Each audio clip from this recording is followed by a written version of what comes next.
Hello, I'm Jessica Batista with the City of Hardeeville. Some of the best conversations are those that take place around the table. This was a concept used for an event that was hosted at the Ridgeland Morris Center. Some community leaders came together to sit around the table and discuss their upbringings. They allowed our camera and microphone to eavesdrop on their conversation. We hope you enjoy another segment for Black History Month. Both of these exhibits being up at the same time because we're going to be featuring a lot of programming that has to do with Native American history and Gullah history throughout the state. So that exhibit is going to be opening on May 11th. So if you don't already follow us on Facebook or Instagram, or just go to our website, you'll find all of our exhibit information there, as well as all of our upcoming programs that we have coming up. Before the end of the month, Pastor P is going to be presenting another program called I Reminisce about South Carolina Low Country. And so that's going to feature many folks who are from local churches in the state, so that will wrap up our month of Black History programming. And that's going to be on Tuesday, February 27th at 3 p.m. right back here at the Morris Center. So make sure you sign up to come to that and get another perspective on history here in the Low Country. And then if y'all have any questions about membership, or we actually have consignment up in the cases at the front, feel free to ask me afterwards. And then we also have clipboards in the back with our evaluations on them. So please make sure to fill out those forms and let us know what other types of programs you'd like to see. Pastor Pete also asked if y'all could say anything else y'all would want to see as far as the I Reminisce series or anything to do with local history. Let us know what you would like to see programming-wise here at the Morris Center. Before I wrap up, I want to let everyone know that we have received a grant from the Institute for Museum and Library Services to start a 4th grade field trip program called Field of Mind. And so if y'all came in today, y'all see Jacob White. He is our new education coordinator. That was part of getting that grant, was being able to grow our staff to be able to develop this program and make sure that we are instilling the sense of ownership in this museum within our local student community. We want kids to come to the museum and feel like this is their museum to come to and learn about where they're from, learn about the local and state history here in South Carolina and the Low Country. So we're really excited about launching this program. So if you want to help with that in any way, you can donate to help us with the cost of this program, but then you also can be a docent. We're going to be holding our first ever docent training course in March and April of this year on Tuesdays from 10 a.m. to noon. And you can sign up for that docent training course on our website. Just go to the website, morrisheritagecenter.org, click volunteer at the top, and you can sign up to be a docent through the volunteer page. So we would love to see you come out for the 8-week course.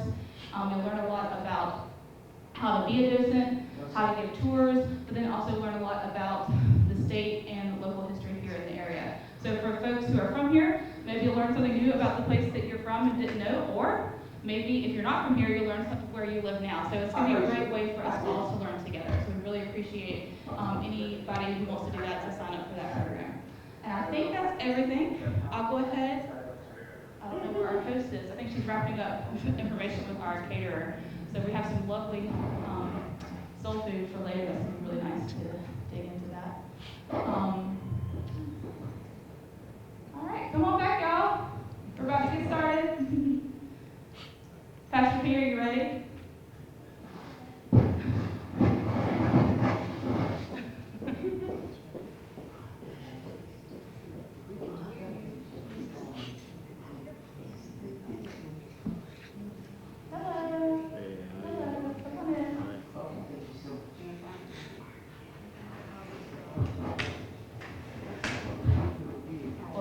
Are you ready, Pastor P? Awesome. Yay. Okie dokie.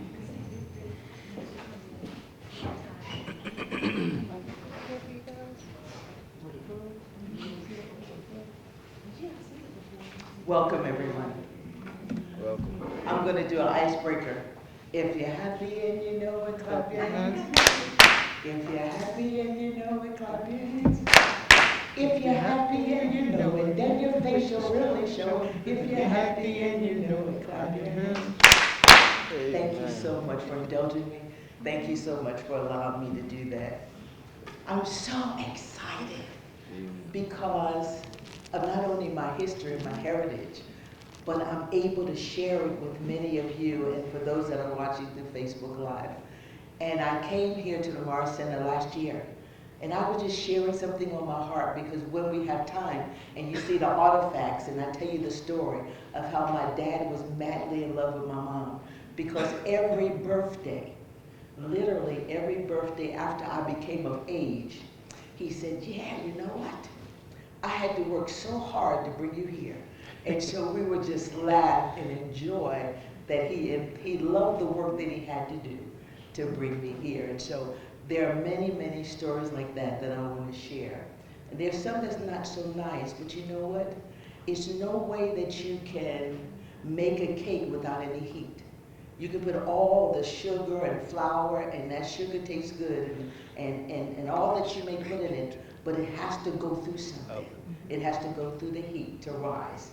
But today we're going to stay on the light side.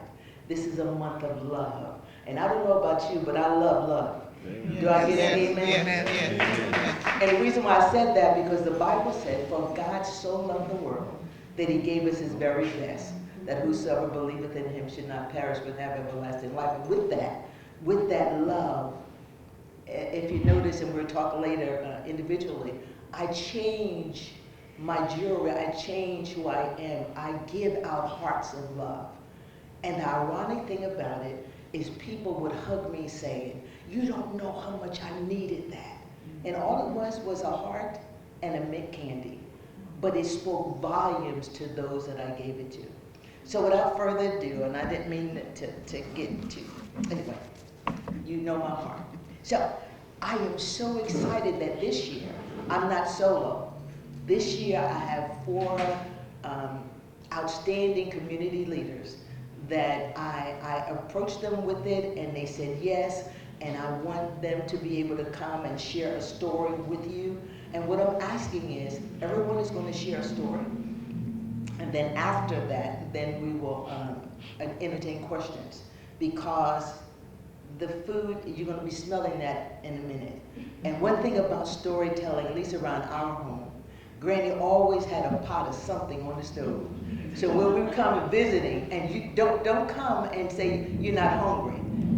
That's an insult. And so we will come and we will have something, if it's not, but like they said, oh, light bread and some tea. But you had to eat something at Granny house. So I'm asking you before you leave, you have to eat something from here, okay? And we want to give applause. This is our Chef Donald. Let's give him a hand, please. I am so grateful that he agreed to be a part of this year in serving us outstanding cuisine. So now, from my left around the table, we have Mr. Charles Mitchell, and he's going to tell you more about himself. I don't want to give anything away. I want them to tell you. We have Miss Margaret Miner, we have Miss Ida Morris, and we have Mr. Johnny Human. I'm going to let the ladies go first. Ms. Miner, would you like to share something about yourself? There's the microphone right there. My name is Margaret Maynard, and I'm a resident of Allendale County. I own a business there in Allendale County, and I have 1 daughter and 1 grandson. Wonderful. Yes. Ida Frazier Morris. So, and okay, gotta hold it up. Okay. Yes, I'm also from Allendale County, a business owner, and I have 4 children and 5 grandchildren. And I'm the 12th child of 13 from my parents, 8th girl. Wonderful. Mr. Humans. My name is Johnny Humans. I am from Jasper County. I have 6 children, 13 grandchildren, and also own and operate Center Court Sportswear here in Ridgeland, South Carolina. Yes. I'm Charles Mitchell. I am from Hilton et al. I have 4 children and 9 grandkids. I'm a business owner. I have my business here in the state of South Carolina as well as in Georgia. And we're emergency outfitters, and I'm honored to be here today. Thank you. Thank you all for your introduction. Now, I think covered a lot in my first part of the talk, but something I want to put a pin in right now. There is a place right across from Thomas Haywood 2, and it's called the First Antioch Baptist Church. It is literally, God is holding it out with trees. So if you're ever on 462 and you go by and you slow up after you pass Cooler Store and it has a U-turn, you can go in and come out the other end. You will see that there are trees set aside in specific areas that church is still standing. And so our heart, my mom's heart, is to get that restored, that it could be like a praise house, that it could be a place of worship, it could be a place of history. And so we want you to know that's the heart of why we're doing what we do, that we can have a place to just come and reminisce. Because I would love to be able to take all of you to our home back in the day and how it was called a gunshot house. And how you open up the back door and the front door, and if you had a gun, you could shoot right through the house. I remember papering the wall with newspaper, and I'm saying to myself, what is Granny want me to do? And then, but once you finished it, you're like, it's so beautiful. When you take down the stained paper, and now you put fresh paper up, it looks so beautiful. So now, I'm not used to sitting, so I'm gonna stand, but I'm asking Ms. Minor, would you please share your story? Okay, I have many stories, and I was trying to figure out which one I was going to tell, but I thought my mouth was big enough. That's better? Yes. Okay, the first story I'm going to share is I was raised on the farm. My father had 89 acres of land, and they planted all of the crops. Corn, watermelon, soybeans, cotton. And I gained the title, the water girl from the cotton field. They said I never picked any cotton, I was just a water girl, but I did. I picked some cotton, but my brother stole all my cotton, so I never made 100. I could never get 100 pounds of cotton. So my father lost his health. He was not able to farm anymore, so he turned the farm over to two of my brothers, and one of my brothers didn't want anything to do with it. He was the oldest son at home. He didn't want anything to do with it.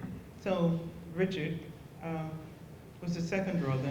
He took over the farm, and of course he continued farming. The agency will let you have anything you want. We had a combine, the big tractors, and all of the equipment that you would need to farm. But of course they knew that you weren't going to be able to pay for those equipment because we didn't know anything about crop insurance or anything to that effect. So what we did was advised to plant trees. And once the trees began to grow, then there was a foreclosure on the property. There was paperwork all to establish that the income that would come from the trees every month would make their payment on the property. But at some point, my brother was given some papers and told him that, everything was good. You just sign here and everything would be well as far as the payments on the farm, but that wasn't the story. That wasn't true. So my advice would be for all farmers to make sure that you read the fine prints. And because what someone tells you doesn't have to be the truth if you not know what the content of the paperwork is. And since then, we've not been farmers anymore, but my dad had 21 kids. And 4 by my mom, 6 by the second wife, and the others were by other women. And last year, I met my oldest brother. The story about that, his mother left South Carolina, went to New York, and because he had gotten injured as a child, she told everyone that he had transitioned, but he was still alive. And he's handicapped, but he works at the home that he lives in. And at one point, we all became entrepreneurs. I have one brother had 2 brothers that had trucking business. One demised maybe 10 years ago, and one is still working at the age of 70. He's still trucking, still have his trucking business. And Richard he went into entertainment business, so he had a restaurant and a bar. And so we added up maybe 5 years ago, and my dad, gotta tell you about him also. He opened a little used furniture. He has a little used furniture and appliance store. And he lived to be 97 years old, was in good health, had a stroke, and 3 days later he had transitioned. So he lived a very healthy life. And back in the days, we always talked about it, it's because of what they ate, their diet. It's not what we eating these days. So all this preservatives and everything that we're eating, no good for us, but they, of course, grew everything they ate. They raised hogs, cows. And so all the foods were provided. The only thing as a child that we purchased that I can remember was sugar and flour. We grew corn, and there was a mill that grind the corn, so we had our grits. And of course, all our first fresh vegetables we ate every day, and meat was processed as well. So my story is that because of what we lost, we didn't take that as that was the end for us. My dad believed in that we didn't have to work for the other man, that you could do the same thing that the other person were doing. And we all did. And at one point, we ended up, it was over 100 years from the number of years that each one of us owned a business. Wonderful. Thank you so much for sharing. Ms. Ida, would you go next? Okay. All right, well, similar to Ms. Maynard, we're actually cousins. Our fathers were first cousins. So they came from a family of farmers, and my dad and my mom met each other. My mom told a story, and because everybody was always asking her, well, you need to write down your family history, you need to write it down. And the odd thing, she did write down, but she mentioned no names. And I'm like, wow. So if you don't know her, who she's talking about, it's, kind of interesting to read about people's lives and just know one or two of the characters. But anyway, when my dad met my mom, he was one of 3 children, and he saw her lifestyle and the way she and her family lived. And I think her grandfather came from this area of the country, moved up to Allendale County, and he bought enough land to give each one of his children, and I think he had maybe 5 or 6, 50 acres of land. And her mother, or either father, I'm not sure which one, got that 50 acres, but their lifestyle was different from that of my father's lifestyle, which was just across the street, as what we call it, a paved road in the middle, and they lived down the dirt road on the other side. But together, they got married, and he worked as a longshoreman until he could get enough money. Excuse me, I forgot to mute my phone. Well, we'll let Mr. Johnny Yes. talk while you get Yes, that. yes. Thank you so much. Anybody else, you please mute your phone. Yes. Growing up in Jasper County, basically all my life, I found that education is very important to each one of our lives in order for us to be productive. But when you're growing up in a family and neither one, your parents, have an education, it can be a drawback to you. Because what I'm saying is that my father, he was taken out of school in the 2nd grade to go to work in the fields. He was born in 1921. My mother, she was left in a sort of unfortunate situation. Her mother died in 1933, and there was 9 children, and the oldest was 15 at the time. So my grandfather had 9 children to raise, and one of my uncles was only 2 weeks old. So as a result of that, she wasn't able to get an education any further than the 6th grade. Now, my father was a logger. My mother worked as housekeeping or maids, as we would say. But what I'm saying is that neither one was stressing education. We were not in that environment as to be taught that education is the way that we can succeed. Unless you are around someone or there's some other family members to influence you, you don't know the importance of it. When you have a father that can't even read or help you with any of your homework and doesn't know the value of an education, it's definitely a drawback, a holdback for you, because he's the leader of the family, he's the breadwinner of the family, but he had good morals in terms of telling you, get a job and go to work. He knew that. That's what the old folks, get a job. They were very disciplined about that. Get a job and go to work. As far as saying education or either going into business, that was not their mindset because they was not exposed to it. So I found that most of the time, if you were in a family growing up and your mother or father, either some of your older siblings, they have been to college or going to college, they can always influence you or say, look, this is what you need to do.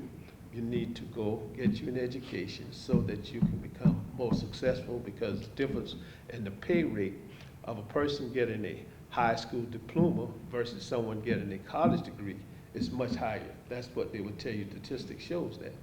So now I started school at Coosahatchee. It was an elementary school for Gillisville, Coosahatchee, and Pocatello in the 50s at the time. What happened, that school was closed around 1966, so we were transferred to Jasper Middle School at the time, at Jasper Middle School. We stayed there from until 1969, I think, when Nixon made it mandatory that they were going to desegregate all the schools, and then all of the schools became integrated in the county. Now, I didn't have, Caucasian friends because I was always around blacks all my life. But we made the adjustments when we came to Ridgeland High. I went there 1 year, but we didn't get it together enough to get a yearbook, and I was disturbed about that because I knew I would have been in the yearbook because I was a star basketball player. But we did get a senior memory book, but not a yearbook. But after making the adjustments there, and graduating from there, I stayed around, started to work here. So a factory over there, they call it Holiday Wear. Most people refer to it as the dress factory. I made $1.60 an hour, $64 a week. That's what I started to work for in the public workforce. So I stayed there from around 72 to 76. Of course, I had odd jobs before that. And I left and went to work for the railroad. Stayed there for 17 years. Left the railroad in 91. And I knew that I wasn't going back to work for the railroad after the injuries I had sustained. So my children at the time, they were much younger, and they were always after me about sneakers, sneakers, sneakers. That's what they were saying. I said, every time I look, it's a sneaker, sneaker, sneaker. I said, I'm just tired of y'all that sneaker. I said, you know what? Maybe one day I'll open a sneaker store. So they said, yeah, Dad, that's the thing to do.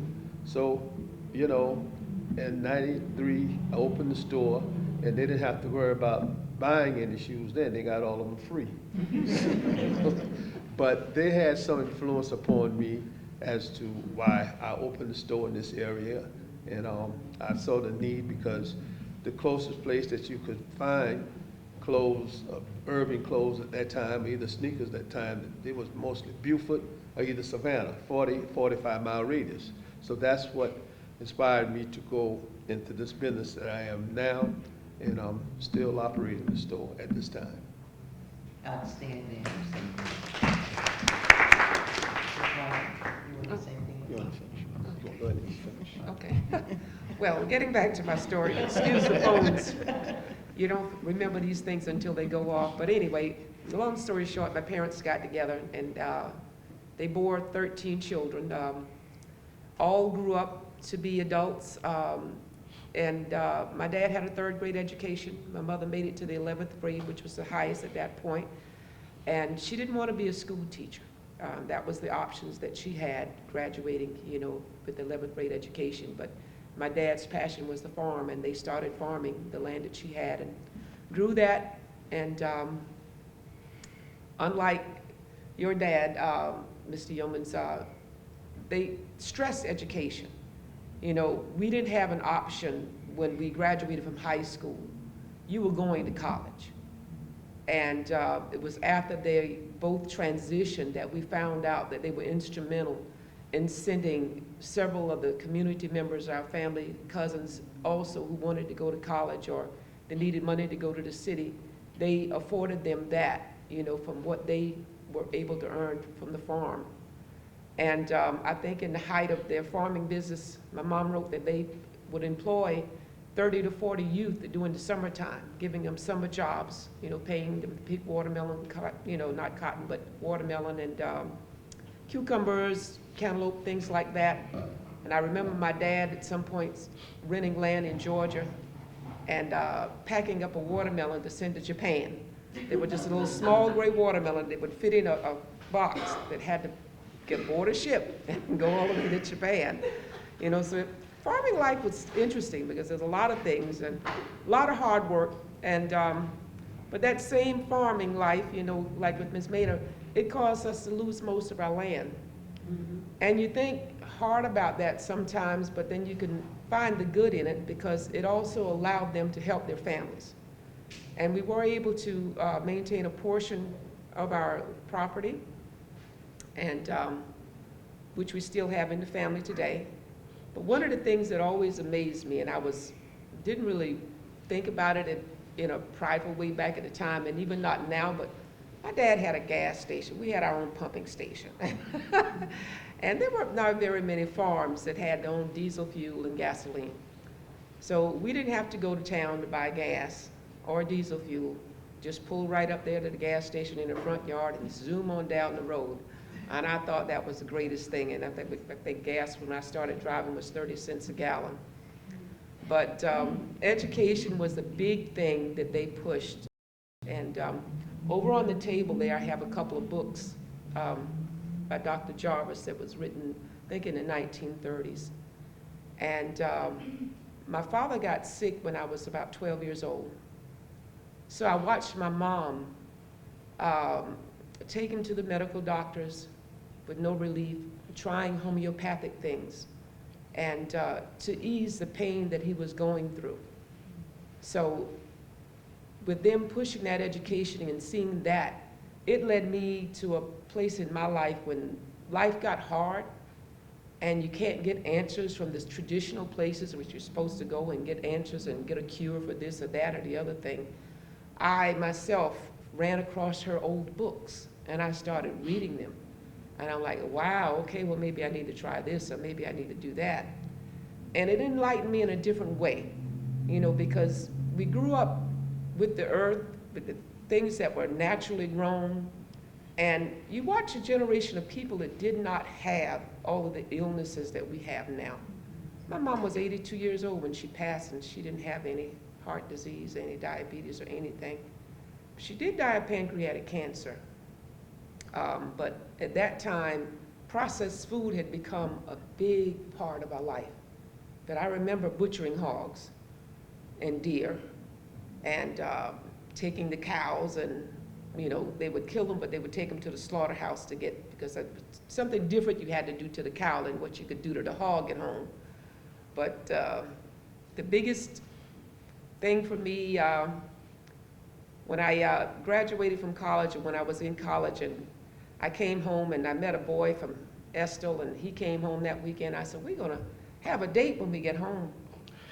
And I got to the house and I told my mom, I said, well, so-and-so is coming by to see me when, you know, at such and such a time. My brother came home early from work that day because he took over the farm for my dad. And he had some pigs out there. And he decided that that night he was gonna slaughter all of the pigs.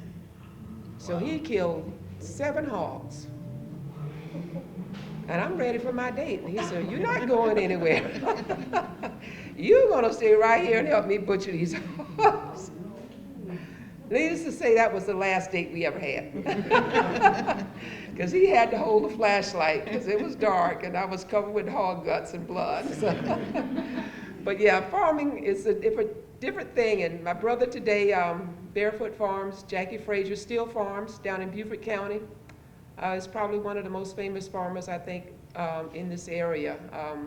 If people don't know him, please go down to St. Helena Island and visit Barefoot Farms, because he got his start in Allendale County with my mom and dad.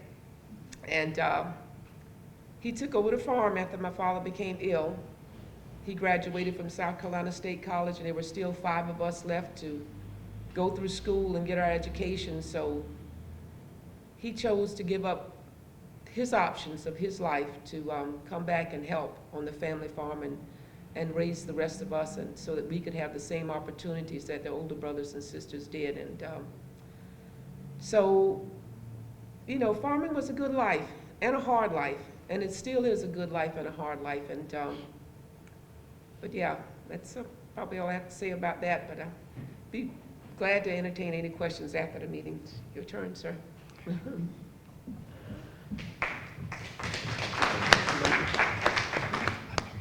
These are some large shoes to fill.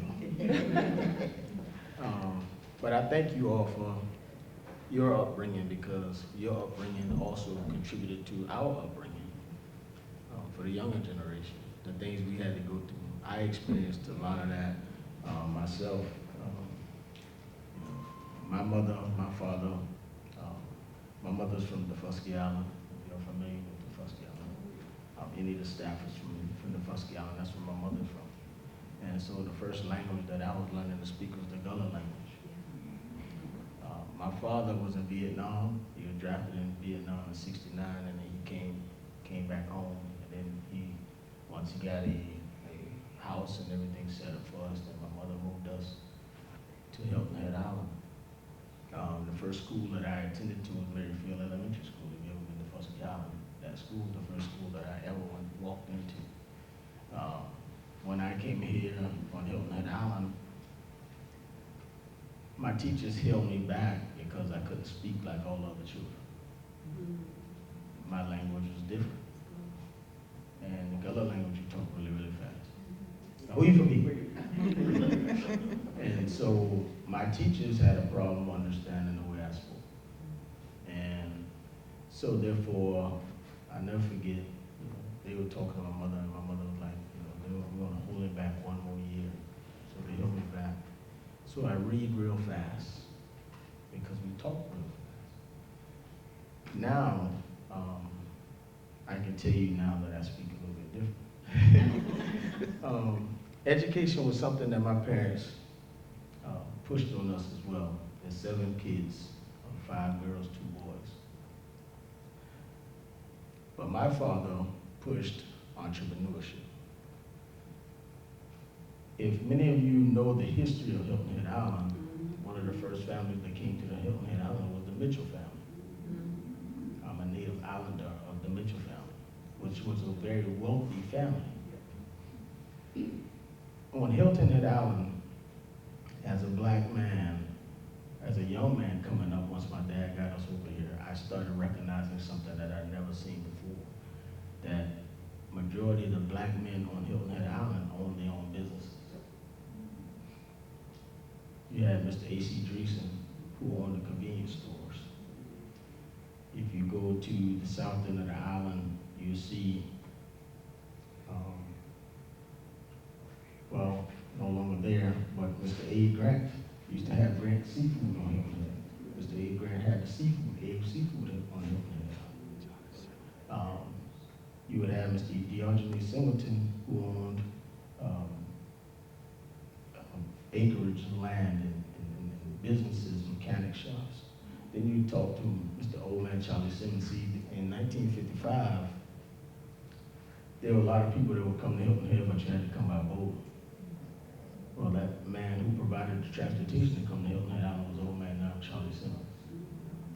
Charlie Simmons was a man that had acres and acres of land, and he provided transportation for the families to come from Hilton Head to go to Savannah, to buy their to go to the market and things of that nature. And he provided transportation by vehicle and by boat. Vehicle once they put the bridge up, by boat before the bridge came. Then you had people like Mr. Frage, who owns Frage Store. And Frazier also owned a convenience store as well. You had all of the families that provided a way. There was every family pretty much provided a particular business for all the families on Hilton Head in order for us to succeed. My father was the Hilton Head Island mechanic. He was one of the mechanics on Hilton Head. You got your car broke down, you brought it to my daddy, he fixed it. That kind of helped me develop in the business that I am right now. There was one man that really, really impressed me, and I think he impressed me so much because he was the tallest man that I ever seen in my life. And his name was David Jones. Some of y'all may know him from Hilton Head. David Jones owned the first towing service. He owned the charter bus service in Spanish Wells, and he stood about 6'5" tall. He was a very gigantic man. He had charter buses. And so I told my dad one day, he had me down there because in Hilton Head, way back in the day, you had to get your vehicle inspected in order to drive. And so I remember my dad used to say, well, you gotta go see David Jones to get our inspection, or you can't drive, you get stopped by the police and you get fined. And so I remember going down there, and it was the first time I ever seen those kind of luxurious trailway Greyhound buses on Hilton Head. And so I told my dad, I said, I'm gonna buy me a bus like that. And he said, yeah, you gonna buy a bus? I know. I'm a little kid, but he they thought I was playing.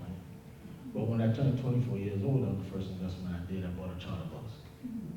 And I ran that charter bus business for a very long time. And then I came out of the charter bus business and I sold that business. And I started doing what all of the wealthy, or what I call wealthy, all of the black men was doing at that time. I was buying real estate, buying property. And I started investing in real estate, started buying property at that point. And started selling pieces of property. My family still today on the largest tract of land still left on Hilton Head. It's 38 acres. Wow. And we still own Hilton Head to this day. That's on one side. On my dad's side, we still have property on the Mid-Island part of Hilton Head by Western Resort and Hilton Head on the beach and tennis, all waterfront property. On the Fusky Island, we still have property there as well. I say that to say this. When I meet young men and women to this day, I try to push entrepreneurship because that's the area that I came from. There's opportunities out here, and I know sometimes I've heard it, and I'm gonna say it with no filter. I heard it, the white man is not gonna let you do that. Well, I can tell you the white man that never stopped me from doing anything. I was able to do it because I had people who was able to show me and tell me and teach me, and I listened, and they gave me the ideas and the mindset that I can go and I can accomplish anything. My story is this, very short, is that because of the people who paved the way for me, D'Angelo Singleton, David Jones, the Simmonses, Mr. White, my father, the Mitchells, those people have motivated us and gave us something that I will never lose. And I feel the way for me to continue to honor their legacy is to continue to push entrepreneurship. Be successful. You can accomplish anything that you want to. And don't let people distract you away from your vision and your goals. They didn't do it, and each one of them had a love for each other's business, and they all patronize each other's business. And sometimes I think that gets lost, that some people don't patronize people's business because of the individual who owns it. We weren't raised that way. We love each other, support each other, and we all can be successful. That's my story. Yeah. Thank you very much. Now we're going to entertain questions. Is there any questions? Any comments? Yes. Comment. I've enjoyed all the speakers. And that man over there I've known since I was a kid, and I really didn't know his story. So I learned a lot. The two ladies in the middle come from a place in Allendale where my mother grew up. One of them knows some of my relatives. This Mr. Mitchell, I thought what you had to say was very, very interesting. I knew that there was a lot of black businesses on Hilton Head. Didn't have a lot of information as to what happened to those businesses, but we all know the story of what happened to the land. And I just want to commend you and your family and the others who've been able to hold on to that. That is quite an effort. something to be very, very proud of. So thank you for telling us that story. Yes, ma'am. I'll Well, see. it's not a story, it's about life, your life. Thank you so much. Is there another? Yes. Okay. Well, I too, I'm gonna stand for this. I knew some of Mr. Ewan's story. And I knew two ladies, the young ladies up there. I didn't know any of their story, but it's very interesting because some of it I can send back to my parents and my grandparents, you know, out in Nixville area, farming and having their own land and all of that. But Mr. Mitchell's story, I didn't know a lot of his because I lived on Hilton Head for about 12 years. That's where all my children graduated from Hilton Head High. And I knew those businesses he talked about. I knew all those men that own and those families that own that. Matter of fact, that area they call Mitchellville or Hilton Head, I know that is, you know, right off Beach of Tennis down there with the Browns. Also, Mr. Alex Brown Senior, Alex Brown Jr. He used to work, we worked together, and he's now. City council. That's right, he's now city councilman. I remember when he was like that. I'm so proud of him. But some of that story, and we do know the history of what a lot of it happened, but I just thank God that your family did not allow a lot to go on with that. And of course, you know my family, you know my nephew, and he owns several businesses over there. Yes. And they now have a group of them that tries to get together to help people save their properties, offer the help, so that they would not lose it. They don't have Tyler Perry's money, but they try to help people that keep your property in the family and go down, you know, and sometimes, believe it or not, they don't accept that. But they try, and our family also push entrepreneur. My father tells me that his father had never worked for anyone except himself. And I'm talking even back in the 30s and 20s, because my father was born in 33, and he said his father never worked for anyone. And when we moved to New Jersey, my grandfather had his own gas station. He was a pastor. He had his own, what they called, candy store in the middle of the block. Came back, he had the first taxi, the embassy, the train station. He had his own store. Never worked for anyone. So we always push education and entrepreneurship also. So that is very, because we were always taught no one gets rich working a 40-hour week job. It takes more than that, because your income then would be based on what someone else thinks you're worth if you're working a 40-hour week job. So education and entrepreneurship, those two things have to go hand in hand. And as you give a hand up, you pay forward. And for those that were willing to listen, then they can learn. You have to listen to learn, say, hey, I see potential here, and here's what you can do. Here's what can happen. Here's what your children can have. Because if you're just working a 40-hour week job and you're gone, your children is left with nothing. Your employer is not going to pay your children now what they paid you. So you have to. And I just thank for all the speakers, everyone on the panel, and I just give kudos to you and Pastor P. Thanks for the invitation. You're so welcome. Thank you. Is there anyone else? Go, that's me. Oh, sorry. I would just like to say that I have really enjoyed the panel. It was really interesting. Some things I knew, some things I didn't know. I like Mr. Humans, he's a family member, and as far as like her parents did, he hired youth as well. My son was one of them that hired, give them little jobs to do in the summer, and I appreciate that. And I even brought my grandson so he could get the experience with him, just to get the experience of working, having the ability to work. And Mr. Mitchell, he didn't go over all his businesses and stuff like that, but I keep up with it on Facebook, all the cards and the post office, he didn't go over all that. But I have really enjoyed everything that has been said today, and I think this is something that needs to be done more often, not just one time, like Pastor P is doing. Like I read, this is the second one that you've had so far. But it's interesting just to hear all the things that people have gone through. It's not just African American, it's almost everyone that has been through all kinds and all sorts of things. I was here once when we had the Hicks family that they had a program about, and it was amazing. I was almost in tears of some of the things that they went through to get where they are. It's like, you know, you have to listen to the story just to appreciate where you are and where they came from. And I was thinking about the day, I remember the shotgun house like some of our family had, and now we're talking about the tiny houses. We had tiny houses back then when we were coming up. All our houses were tiny. You know, and then we talk about Uber. Like now, we always had Uber because one or two men in the community took everybody where they wanted to go.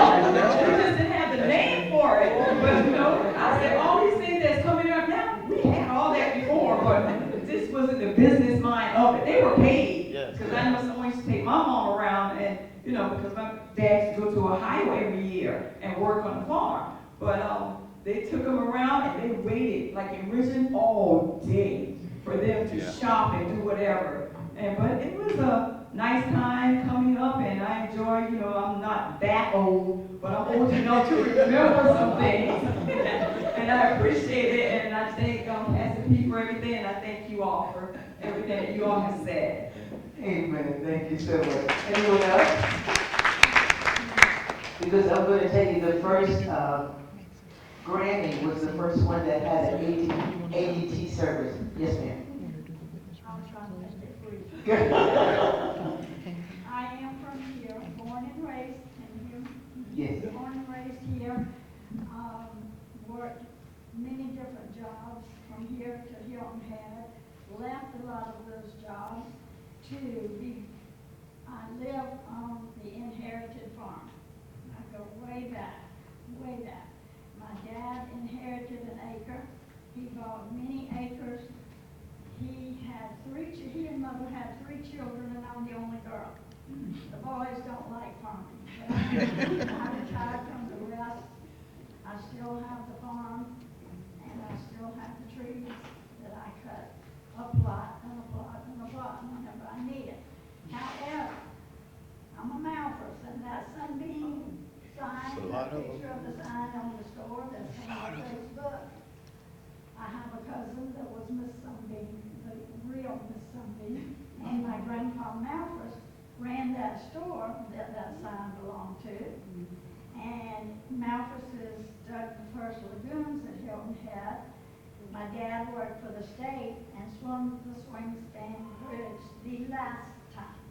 So, to Charles Mitchell, I know you have been around in that little circle, so have I, because I retired from several different companies between there and here, but I live on the north side of 278. I enjoyed each conversation and what you have to tell us about, and maybe we'll do it again. Yes, Oh, yeah, we're going to do this. You know, we had to change the name to series. I reminisce series. Please come on in. Anyone else before I show you the 80 pieces that my granny had? So, if you know this books. So, okay. For those of you who may not know, my parents migrated up north to Philadelphia, so that's where I was born. But they always brought me back every year. So my name is, or my tag is, I am a city girl that went country. So yeah, I was born in the city, but I'm country. So anyway, I'm the oldest of the four little ones.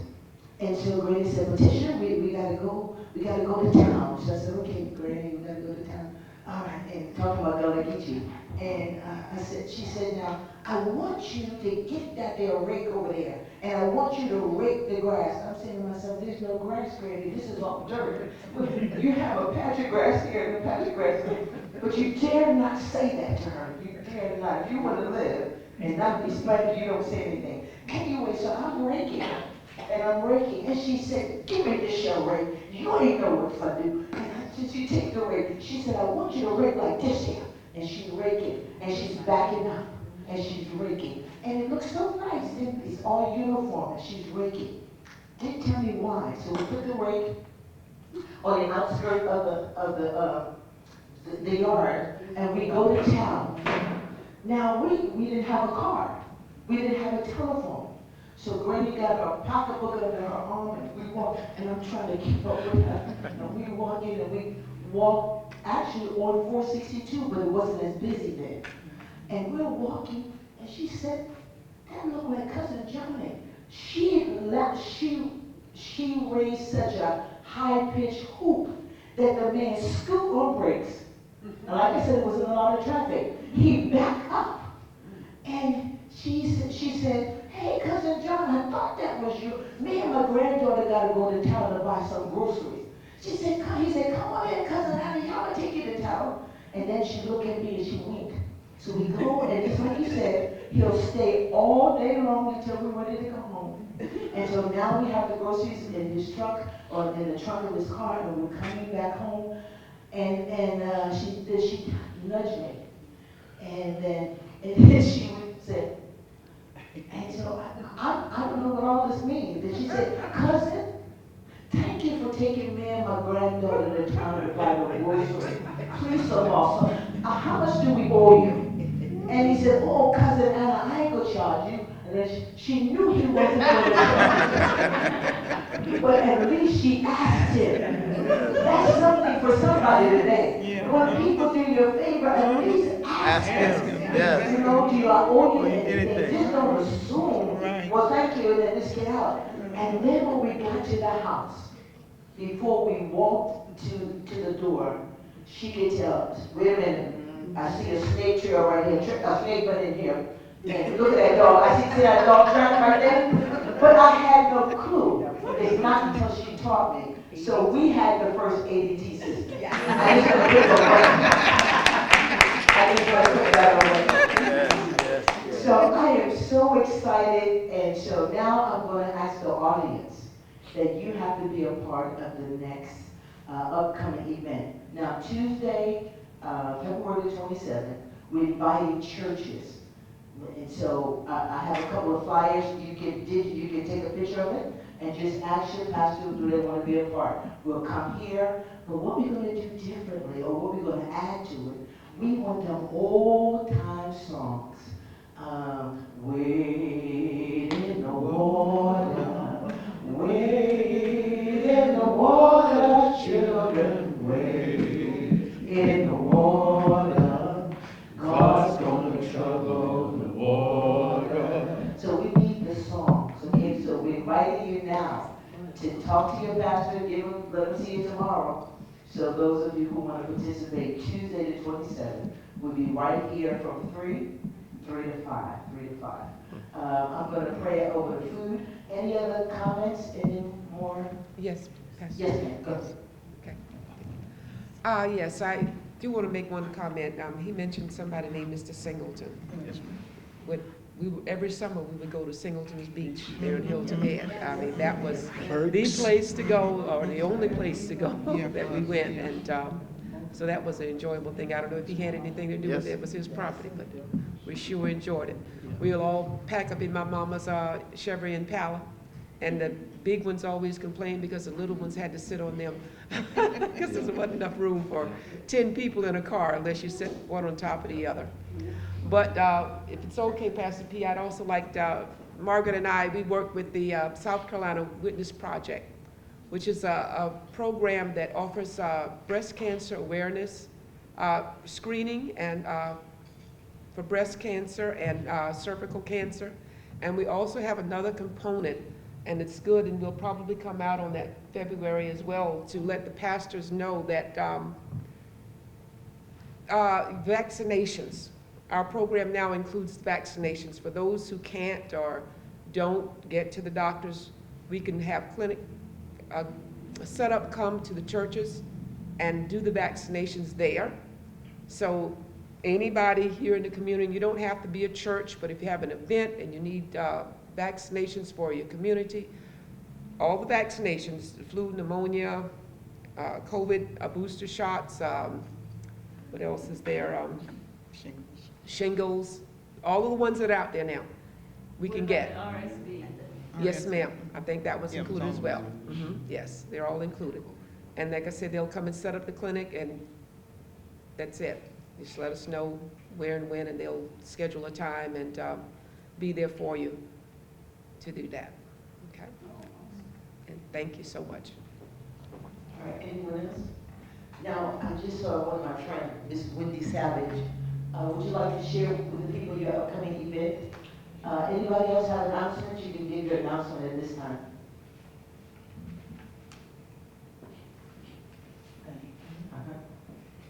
Hello everyone, my name is Wendy Sapp from Gilsonville. I'm from Gilsonville. I'm a local author and life coach. I'm hosting a women's conference at Family Worship Center April 20th from 12 to 3. And if you have nothing else to do, come on out. That's my cousin. Thank you. Somebody else? Oh, she wrote 3 books. Yes, we need to have a class on how to become an author, so we can help some people who want their story to be in a book. Anything else, panelists? You did outstanding. Give yourself a clap for that. Let us bless the food. Father, it's an honor and privilege to be able to have a vision from you and to execute it. You get all glory, honor, and praise. Now bless everyone here in a special way. Thank you, Father God, for our time of fellowship and continue to fellowship through food. We love you with all of our heart. As we look at our stories and look where you brought us from and where you're taking us, we're so excited that we can bring other people along the way. All of these blessings we ask, and a special blessing to the Mars Center, to the legacy and the life and the visionary of Danny Morris, who saw a vision of how he can leave a legacy for him, but to minister and to provide such a beautiful place for the community to come and have activities and events like this, to be able to upbuild the community. Bless him and his family in a special way. We ask it all in Jesus' name. Amen.